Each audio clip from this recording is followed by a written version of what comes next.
The elevator pitch is something that you're going to use to spark interest in yourself or your product or service. Think about how long an elevator ride is. 20 or 30 seconds maybe? Well, that's how long you've got to persuade your buyer that you're authentic and they want to do business with you. So today I want to talk about a few tips on how you can make your elevator pitch something that someone wants to listen to. Studies show that people judge warmth first. Your authentic elevator pitch should start with a story. Have a theme about you and your brand and why you're doing what you're doing, why you're passionate about that.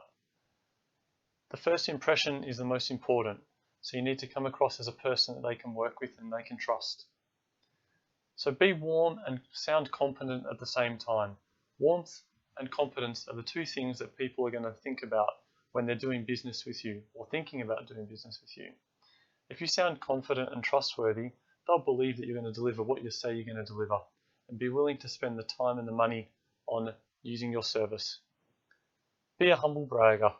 Talk about the things that you've done in the past that really show competence, but don't talk about how good you are and why you're so much better than them. Use a conversational tone and be authentic.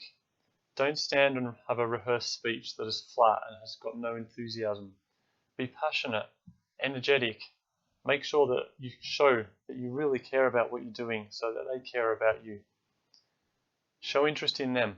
Selling's not about you, it's about them. So make sure that you end it with a relationship. This is how I'm going to help you. What about you? I'm thinking about you all of the time.